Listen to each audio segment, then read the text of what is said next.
Well, howdy there, pluggers. Ivor Sorfing here again. Thanks very much for joining me for part 2 of the Let Him Fly by Patti Griffin number. In the first lesson we did the intro and the first verse. The second verse is basically the same to play as the first verse was, so you end up coming out of that one with a sort of a D to G sort of.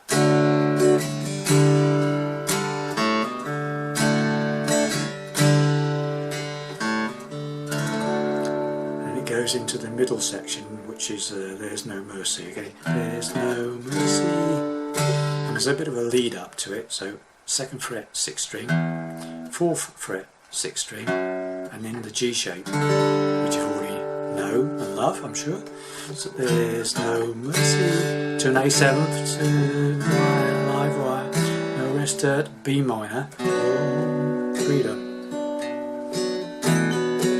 What it does with that, it takes off the pinky and the 3rd finger occasionally and hammers them back on again.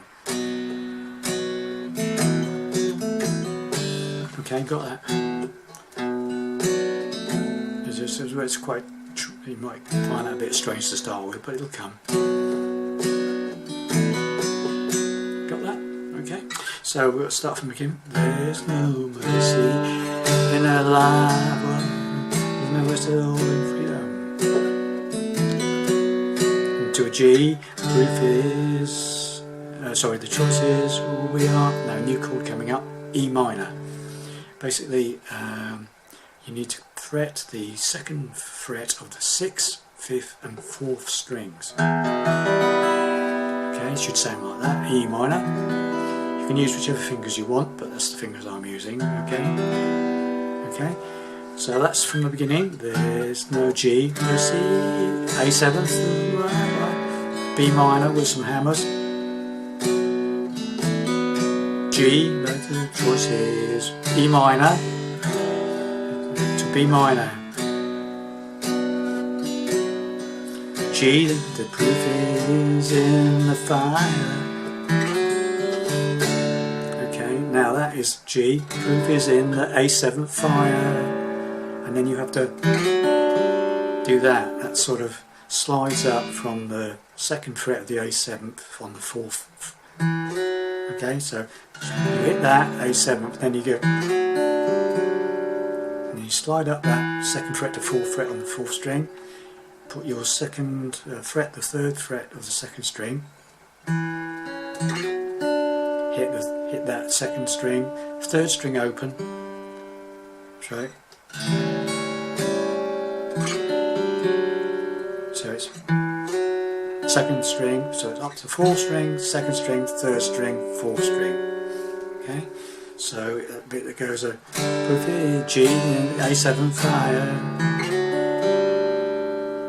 Okay, and then you play a D, touch before it moves a B minor way, and then it goes into an F sharp minor, which you don't know yet, which is basically bar, because you've got the B minor bar chord, you then add, you keep the bar there and you fret on the 4th fret the 6th, 5th and 4th strings with 3 fingers. It should sound like that, F sharp minor. Okay, so you got that. So we'll go from the beginning. There's no G, C, A7, no rest, B minor, hammer, G, but the choice is E minor, we get E minor given, B minor, choices at all, G, the proof is A7 to slide up, D, touch before it moves away, then we do an F sharp minor, and then back to E minor, but you must always know how long to stay. Where to A7th, slide E. Okay, so it's A7th for. So I'm playing the A open, 5th string, and then playing 2nd, 3rd, 4th. Okay,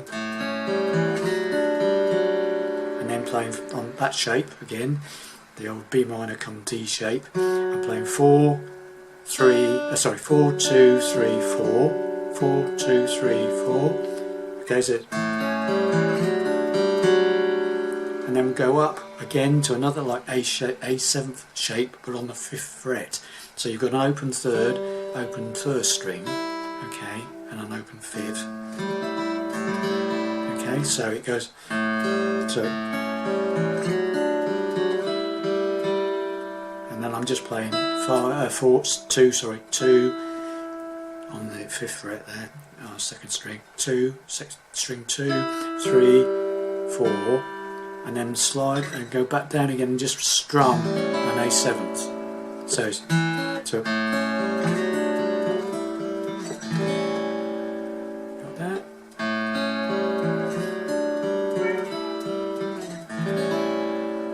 Okay, and that's the end of the middle section, and it goes into the last verse. Okay, so we'll do the whole middle section again. We'll try and hopefully get it right.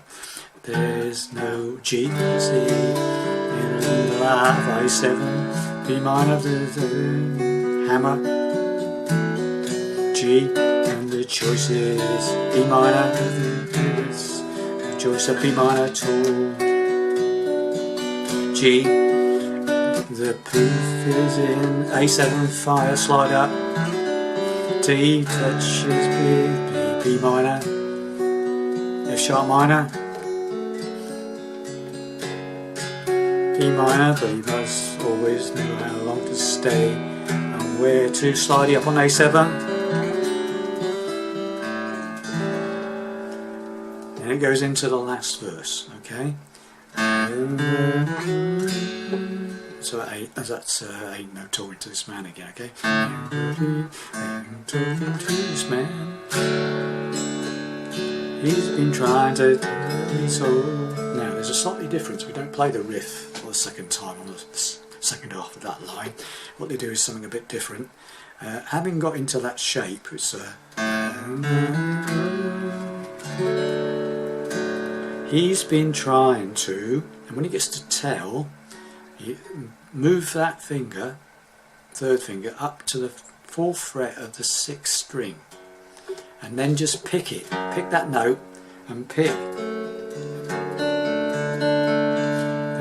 that note and pick the 2nd, 3rd and 4th strings, okay? And then it goes up to the G. Okay? So, let's go again. And talking to this man, he's been trying to tell me so. Took a while to understand beauty of to B minor, letting go, cause it took so long. Oh, G, acrobat, I already E minor, tried all that, A7, I'm going to slide up to the B minor D shape, up shape. Okay, so do that bit again, so it's it goes, I already tried all that, A7th, I'm gonna let it D, fly. Okay, that, and back to D and the G bit again, like at the end of the verse. Okay, so we'll do that verse again. Okay, so tell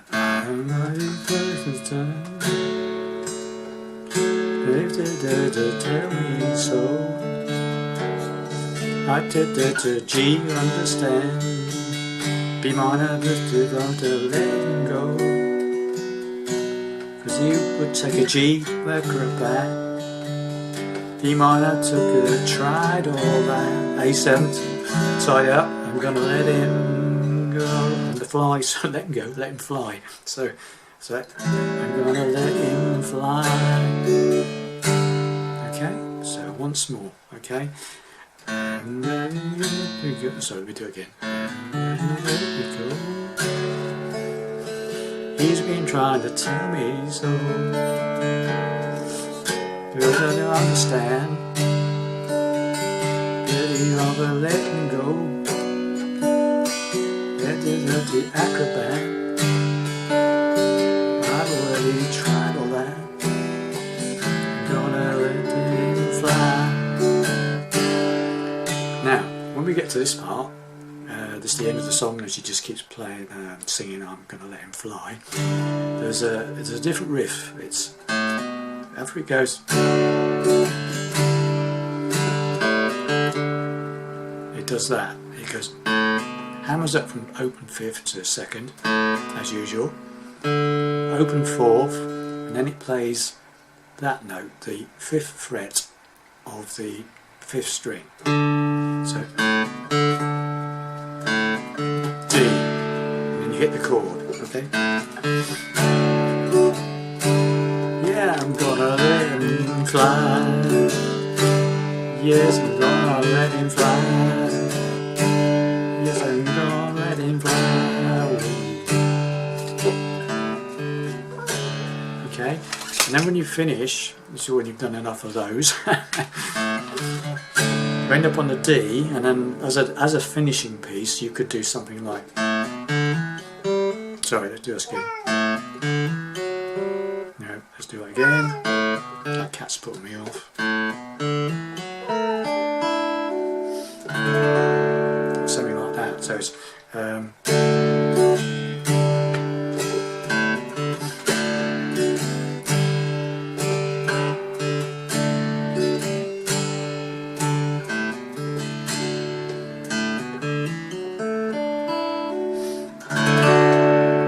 Something like that. That's what I meant to try and show you before the cat got in the way. So all that is basically when you've hit the last D, you just hammer up from open fifth to second, and then open fourth to second on the fourth, and then just hammer it up to the fourth on the fourth, if you like. Okay. Hit the second on the third, third on the second, open top, second on the top, and then a strum on D. So you get something like that, okay? So there we have it. I think you've got all the bits now you need. Obviously you can change this about as you like. There are the countless things you could probably fit into this. Listen to different people playing it, you'll get different ideas.